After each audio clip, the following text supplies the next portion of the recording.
Hello दोस्तों, कैसे हो आप सब। उम्मीद करती हूँ आप सभी स्वस्थ होंगे, मस्त होंगे। तो आपने मेरी पिछली वीडियो देखी जो कि मैंने यहाँ के गांव की बनाई थी और आपको अपना गांव दिखाया था छोटा सा, और अपना कमरा दिखाया था। तो चलिए अब मैं आपको दिखाने वाली हूँ हमारा जो 150 से 200 साल के बीच का जो घर है वो दिखाने वाले हैं। जो हमारा पुश्तैनी मकान जिसको आप कह सकते हो, दादा परदादा के ज़माने का, जब यहाँ सबसे पहले हमारे पूर्वज आए थे, तो मैं उनका घर दिखाऊंगी आपको, जो कि लगभग 150 से 200 साल पुराना होगा। उससे भी ज़्यादा हो सकता है शायद।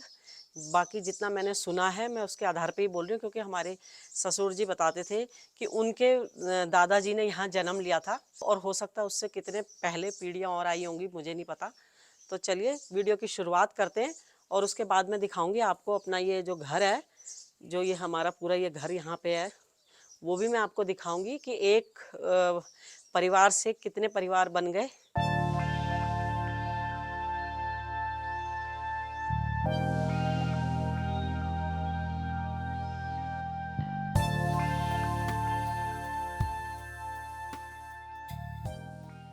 तो दोस्तों, जब ये मकान बना था तो ये इसी लकड़ी का इस्तेमाल हुआ था। ये जो लकड़ी आपको दिख रही होगी और ये जो चौखट है, ये उस टाइम की चौखटें हैं और ये उस टाइम की लकड़ी हैं। और जिस टाइम ये घर बनते थे उनमें क्या खासियत होती थी कि जो ये घर बने हुए हैं इनमें एक सुराग छोड़ा जाता था, जो मैं आपको दिखाती हूँ। पुराने टाइम में जब घर बनते थे छोटे से सुराग छोड़ देते थे, छोटे छोटे सुराख, जो कि अब तो कई बंद हो चुके हैं क्योंकि ये काफ़ी पुराने हैं। और यहाँ पे है, और ये देखो ये जो ये नया बना है उसमें भी इन्होंने छोड़ रखा है ऐसे तिकोना सा। तो इसके अंदर क्या होता था कि जो चिड़िया होती थी घास वगैरह लेकर आती थी और उसके अंदर घोंसले बनाती थी और उसमें अंडे देती थी, मतलब कि वहाँ चिड़िया का घर बन जाता था ये। तो पुराने टाइम के जितने भी घर हैं उनमें सब में इस तरह से छोड़ा जाता था। अब तो खैर कोई नहीं छोड़ता, लेकिन पहले इस तरह से छोड़ा जाता था। तो आप इस लकड़ी को देख के अंदाजा लगा सकते हो कितने वर्षों पुरानी है ये। तो दोस्तों, अब मैं आपको दिखाने वाली हूँ देवता का भीतर। तो देवता के भीतर कहते हैं मतलब कि जो भगवान का घर होता है वो, तो हमारे उत्तराखंड में बोला जाता है कि देवता का भीतर। तो अब मैं आपको वो दिखाने वाली हूँ। और आपको जो ये दिख रहा होगा, ये इस तरफ का ये हिस्सा, ये तो नया है, लेकिन जो इसके पीछे जो बना हुआ है वो हमारे पूर्वजों ने बनाया था।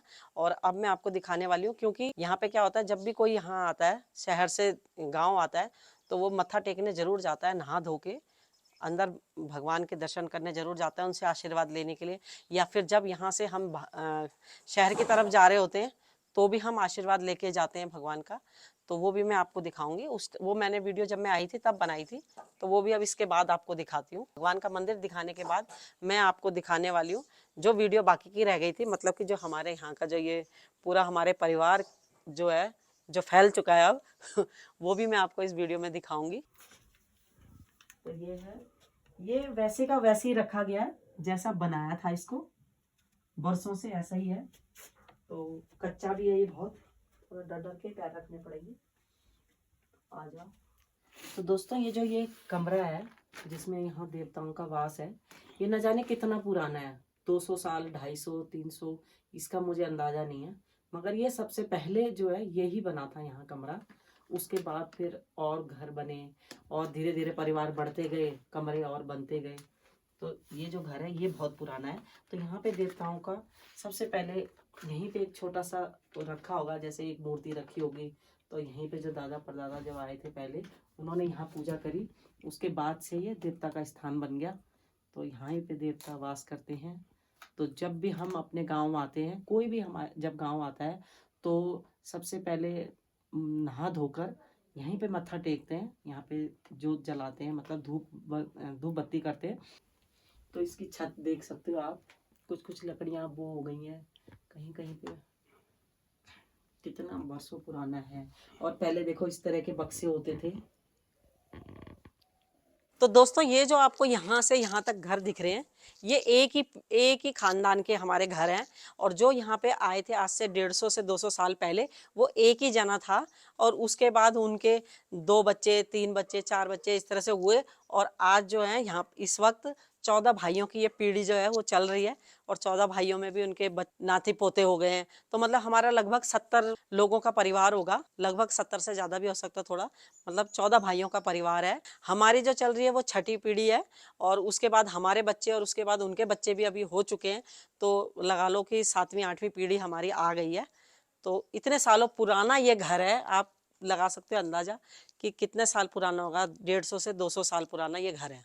तो ये तो आगे का हिस्सा है जो आपको दिखाया, ये हो सकता है कि ये 100 साल ही पुराना हो आगे का, लेकिन जो पीछे का हिस्सा है जो मैंने ऊपर वीडियो से आपको दिखाया था, पीछे की साइड बना है, वो सबसे पुराना है। उसके बाद फैमिली बढ़ी तो थोड़ा आगे बढ़ा दिया, इस तरफ आगे बढ़ गया, इधर आगे बढ़ गया, मतलब इस तरह से आगे बढ़ता चला गया। तो अभी हमारा मतलब कम से कम लगभग 70 लोगों की फैमिली होगी हमारी टोटल। और यहाँ पे इस वक्त जो है, इस वक्त मैं और मेरे हस्बैंड, उस तरफ चाची जी, और उस तरफ मेरे देवर देवरानी, जो कि वीडियो में कई बार आपने देखा होगा वो हैं। और यहाँ पे जो है मेरी देवरानी रहती हैं, जो आपने कई वीडियो में देखी है वो देवरानी भी। तो मतलब इतने से ही जने हैं यहाँ पे। तो हमारे इस छोटे से गांव में लगभग 15 घर होंगे, और रहने को सिर्फ यहाँ पे 10 लोग रहते हैं गिन के, और उसमें से भी हम 2 जने हैं जो अभी आए हैं। और चलिए आपको मैं अपनी देवरानी का घर भी दिखा देती हूँ बाहर से। देवरानी तो अभी खेतों में काम कर रही है, वो भी मैं आपको दिखाऊंगी। तो दोस्तों ये है हमारी ताई सास का घर, उस तरफ था चाची सास का घर, और ये है ताई सास का घर, ये जो आपको दिखाया है। ये उन्हीं का घर है जो गढ़वाली बोलते हुए आपको दिखे होंगे, वो हमारे जेठ जी हैं, और वो गढ़वाली बहुत अच्छी बोलते हैं। और अभी आपने पिछली वीडियो में ही उनको देखा होगा, अरसे के ऊपर बोल रहे थे वो, तो ये उनका ही घर है। तो आप देख सकते हो, वो लोग भी सभी दिल्ली में रहते हैं। तो दोस्तों ये देखो, ये मेरी देवरानी का है, यहाँ पे ये थाड़ सा, और यहाँ पे इन्होंने मतलब छोटा सा गार्डन है उनका, और यहाँ पे इन्होंने सब्जियां लगा रखी हैं। तो ये भुट्टा लगा रखा है, जिसको छल्ली बोलते हैं, भुट्टा बोलते हैं, मकई बोलते हैं। तो ये मकई के ये पौधे हैं, और कितना हरा भरा लग रहा है। और बीच में इन्होंने ये घिए की भी लगा रखी है बेल, और फली की लगा रखी है, बीच बीच में चौलाई लगा रखी है। यहाँ पे मूली भी है, और ये आप देख सकते हैं यहाँ पे मूली लगाई हुई है। इन्होंने यहाँ पे खेती कर रखी है, और यहाँ पे इसलिए कर रखी है ताकि यहाँ पे तो घर के आगे देख सकते हैं, बंदर आए तो उनको भगा सकते हैं। पीछे के खेत हैं वो सारे ऐसे ही पड़े हैं सबके ही, एक खेत कर रखा है उन्होंने पीछे, बाकी सब खाली पड़े हैं ऐसे, क्योंकि यहाँ बंदर छोड़ते ही नहीं खेती। आपको पता है कि बंदर यहाँ पे बहुत आते हैं। और ये है हमारी देवरानी का घर, देवर देवरानी का। तो उनकी यहीं पे बीरूखाल में दुकान है, तो इसलिए वो यहीं पे बसे हुए हैं। तो दोस्तों ये है हमारा टप्पी, जिसका नाम भोटिया भी है, टप्पी भी है, इसको प्यार से टप्पी बोलते हैं, है ना। तो चलिए अब ये जो रास्ता है ये ऊपर की तरफ जा रहा है, तो अब हम ऊपर दिखा देते हैं घर।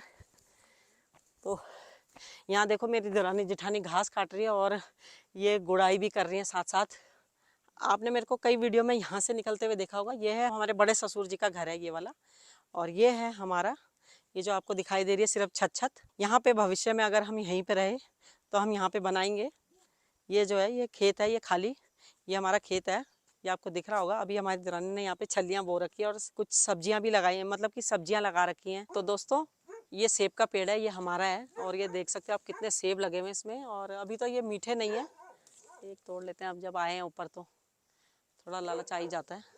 तो अभी ये मीठे नहीं है, ये अगले महीने तक पक जाएंगे। और देख सकते हो कितने सारे सेब हैं, और आधे से ज़्यादा बंदरों ने, आज भी बंदर आया था, और बंदरों ने ये सेब देखो, खाते वो है नहीं, और खाने से ज़्यादा वो आधे से ज़्यादा तोड़ देते हैं।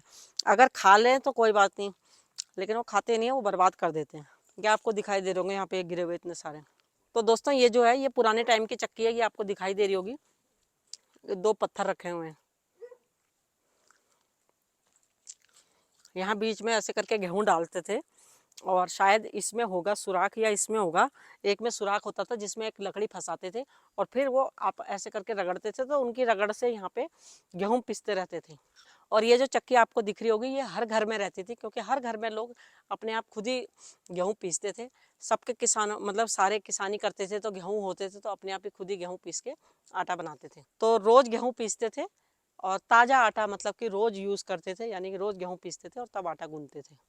तो यहाँ पे भी एक ही रहते हैं। वैसे यहाँ पे कभी किसी टाइम में बहुत बड़ा परिवार होता था, लेकिन अब एक ही रहते हैं अकेले, और वो भी बीरू खाल में दुकान में काम करते हैं। तो अभी तो वो गए हुए हैं। तो दोस्तों फिर मिलेंगे आपसे अपनी नई वीडियो में, तब तक के लिए धन्यवाद। और इसी तरह मेरी वीडियो देखते रहें, लाइक करें, शेयर करें, कमेंट्स करके बताएं कैसी लगी। तो धन्यवाद।